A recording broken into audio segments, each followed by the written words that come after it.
बिस्मिल्लाहिर्रहमानिर्रहीम। अस्सलाम वालेकुम। मैं हूं मोहम्मद फरहान खान अब्बासी और आपको मैं वेलकम कहता हूं पाकिस्तान सीरीज एपिसोड नंबर 20 में। नाज़रीन, आज हम डिटेल में बात करेंगे एंटी सेमेटिज्म के ऊपर, इसको प्रोनाउंस किया जाता है एंटाई सेमेटिज्म के नाम से भी, और इसके साथ साथ हम ज़ायनिज्म के ऊपर डिटेल में बात करेंगे। इससे पहले कि हम डिटेल में इन दोनों टॉपिक्स को अंडरस्टैंड करें, मैं ये आपको बताना चाहूंगा कि हमारे यहाँ हिस्टोरिकल फैक्ट्स, एकेडमिक रिकॉर्ड को बहुत कम देखा जाता है, और कुछ ऐसी बहस सोशल मीडिया और इलेक्ट्रॉनिक मीडिया पे की जाती है जिससे हर एक चीज को ट्विस्ट करके प्रेजेंट करना बहुत आसान होता है, और इसी को मीडिया ऑप्टोमेट्रिस्ट भी कहा जाता है, प्रोपोगेंडा भी कहा जाता है। मैं आज जितनी भी तफसील आपके सामने रखूंगा, कोशिश ये होगी कि स्क्रीन पे साथ साथ आपको ओरिजिनल एकेडमिक रिकॉर्ड्स और डॉक्यूमेंट्स भी साथ प्रेजेंट किए जाएं, जिससे मैं अपना जो आर्गुमेंट है या जो अपनी रिसर्च है या जो अपना आज का मेरा टॉपिक है, इसको प्रॉपर तरीके से इस्टेब्लिश करने के काबिल हो सकूं। नाज़रीन, जो एंटी सेमेटिज्म है, ये बेसिकली कॉन्सेप्ट जो है ये यूरोप से हमें नजर आता है, और इसको आसान और सादा अल्फाज में अगर समझा जाए तो इसका मतलब है हैट्रेड ऑफ ज्यूज, यानी यहूदियों से नफरत। इससे पहले कि हम एंटी सेमेटिज्म की डिटेल के ऊपर डिस्कशन करें, एक चीज जान लेना बहुत ज्यादा जरूरी है कि मुस्लिम वर्ल्ड के अंदर, यानी इस्लामी दुनिया के अंदर 20वीं सदी ईस्वी तक, यानी 1900 तक, किसी भी किस्म के मुसलमानों के अंदर एंटी सेमेटिस्ट एलिमेंट्स नहीं थे। यानी मुसलमान यहूदियों से उस तरह से नफरत नहीं करते थे जिस तरह से जो क्रिश्चियन वर्ल्ड ऑर्डर है, और स्पेसिफिकली ऑर्थोडॉक्स क्रिश्चियन जो थे, वो यहूदियों से नफरत किया करते थे और किया करते हैं। यहां तक कि यूरोप के अंदर पिछले करीबन 1800 साल में यहूदियों ने कुछ ऐसी कार्रवाइयां की, कुछ ऐसी एक्टिविटीज की, जिसकी वजह से एंटी सेमेटिज्म और एंटी सेमेटिक जो बिहेवियर है वो बहुत ज्यादा देखने में आया। एकेडमिकली अगर हम बात करें तो anti Semitism it is an attitude towards Jews by the people of the Europe who hate the Jews, जो कि यहूदियों से नफरत करते हैं। यहाँ एक बात आपके जहन में होना जरूरी है कि एंटी सेमेटिज्म का मतलब कतन भी एंटी ज़ायनिज्म नहीं है, क्योंकि आज के मॉडर्न वर्ल्ड में पिछले 150 साल से जो यहूदी हमें नजर आ रहे हैं, ये न्यू कंजर्वेटिव जो हमें अमेरिकन कांग्रेस में नजर आते हैं, प्रेसिडेंसी के पीछे नजर आते हैं, सेनेट में नजर आते हैं, यूके और फ्रेंच पार्लियामेंट को इन्फ्लुएंस करते हुए नजर आते हैं, दुनिया के मीडिया को इन्फ्लुएंस करते हुए नजर आते हैं, they are the Zionist Jews. इनके ऊपर भी इंशाल्लाह डिटेल में हम ज़ायनिज्म के ऊपर बात करेंगे, लेकिन सबसे पहले एंटी सेमेटिज्म के ऊपर बात होगी।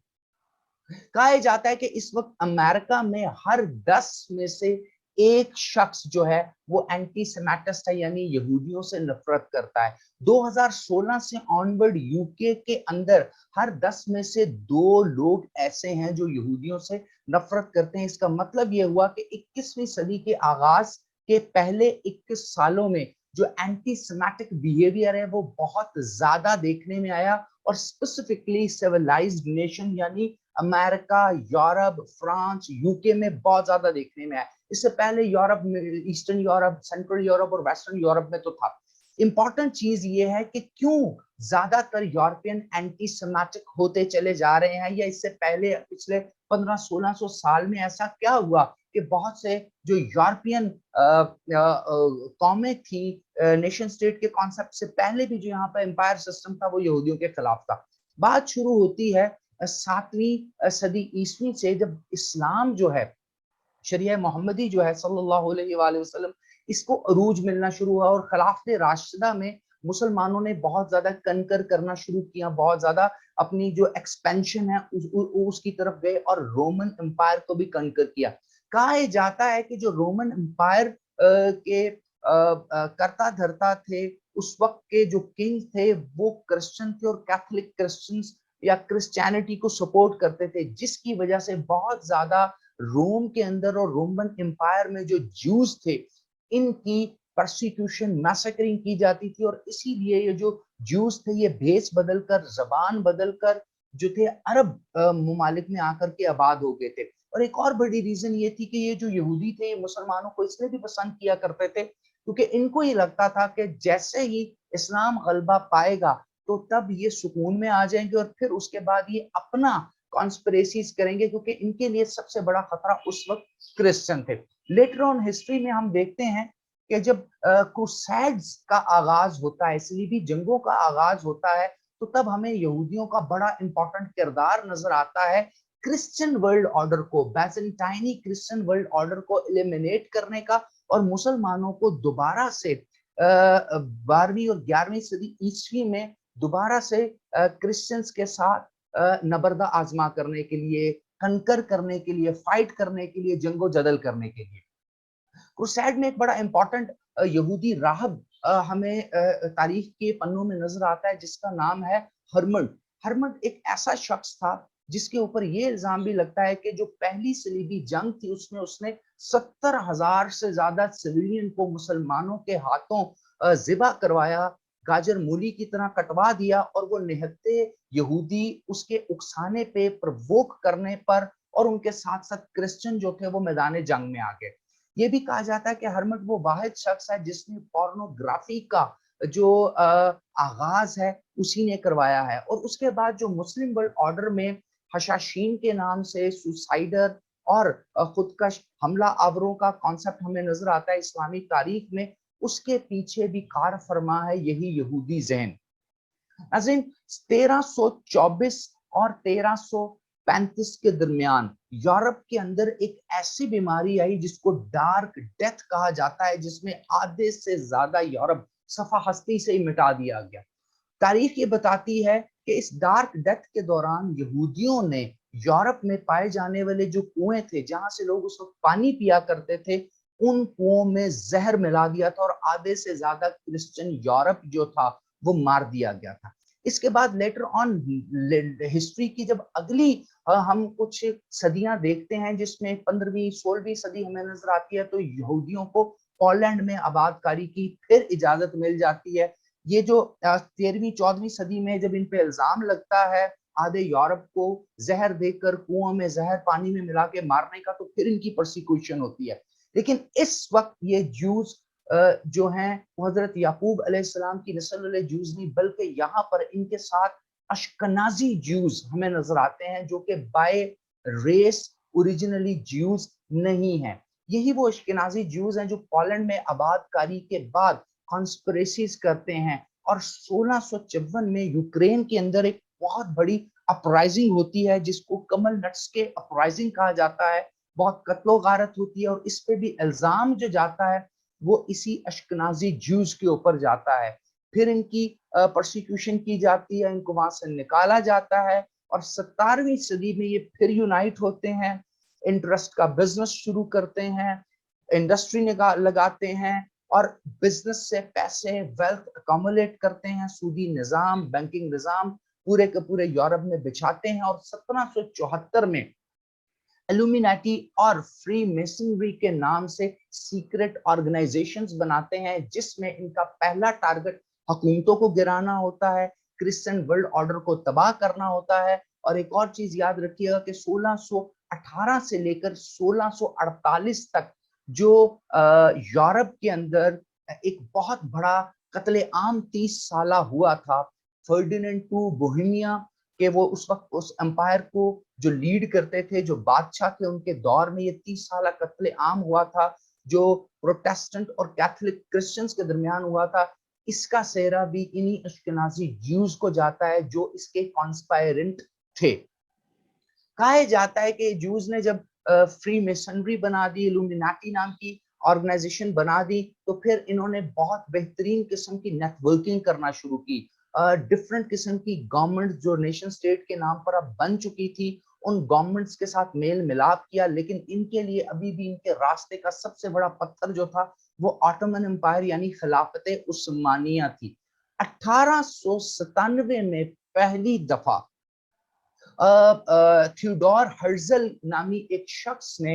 एक बहुत बड़ी ज़ायनिस्ट मूवमेंट का आगाज किया اور 1897 میں یعنی 1897 میں سوئٹزرلینڈ بیسل کے اندر زائنسٹ کانگریس آرگنائز کی اور ورلڈ زائنسٹ آرگنائزیشن کا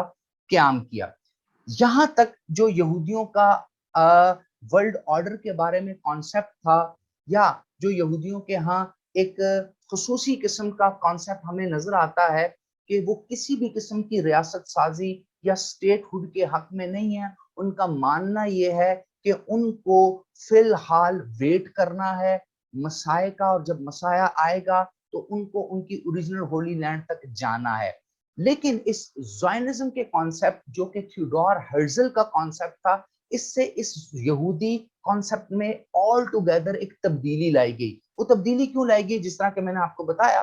کہ یہ جوز بیسیکلی زائنسٹ جوز جو ہیں یہ اشکنازی جوز ہیں, یہ وہ جوز ہیں جو کانسپریسی کر رہے ہیں, اور انہی کی وجہ سے جو اینٹی سیمیٹک فیلنگز ہیں, ایٹیٹیوڈز ہیں, وہ یورپ کے اندر بلٹ اپ ہوئے تھے اوریجنلی جوز کی اگینسٹ, وہ جوز جن کو آرتھوڈاکس جوز کہا جاتا ہے. اب جب یہ ورلڈ زائنسٹ آرگنائزیشن کا ایک بنیاد پڑ جاتی ہے, اس کی فاؤنڈیشن سٹون رکھ دیا جاتا ہے بیسل سوئٹزرلینڈ میں, تو اس کے بعد ایک نئی موومنٹ سٹارٹ کی جاتی ہے. یاد رکھیے گا یہ وہ دور ہے جب جوز یورپ کے اندر امیر ترین لوگ تھے, انڈسٹریل ریولوشن سے انہوں نے میکسیمم فائدہ اٹھایا ہوا تھا, اور اس وقت یو کے میں, فرانس میں, اٹلی میں, پرتگال میں, اسپین میں, جرمنی میں, آسٹرو ہنگری میں, پولینڈ میں, ایون رشیا میں بھی یہ بڑے بڑے کاروبار چلایا کرتے تھے. یہاں سے اندازہ لگا لیجئے کہ جو تھیوڈور ہرزل ہے اس نے کانسپریسی کر کے جو اوریجنل زائنسٹ موٹیو تھا اس کو چینج کیا, اور اس نے کہا کہ اس سے پہلے کہ ہمارا مسایہ آئے ہمیں فلسطین جانا پڑے گا, وہاں اپنی ہولی لینڈ ماؤنٹ زائن کے پاس جانا ہے, یروشلم جانا ہے, اور وہاں پر ایک ریاست قائم کرنی ہے, اور جب ہم وہ ریاست قائم کریں گے تو تب ہمارا مسایہ آئے گا اور ہم ایک نیا گریٹر ورلڈ آرڈر بنائیں گے, گریٹر اسرائیل بنائیں گے. یہ وہ کانسیپٹ ہے جس کی وجہ سے 1902 سے آنورڈ جوز سیٹلرز ایریا کے نام پر فلسطین کی ٹیریٹریز میں سیٹلڈ ہونا شروع ہوئے. 1910 کے بعد ایک ایسا دور آتا ہے کہ ایک اور نام ہمیں نظر آتا ہے فلسطین کے اندر ہی, یہ شخص ہے ڈیوڈ بنجامن گورین, جس کو ڈیوڈ بن گورین بھی کہا جاتا ہے.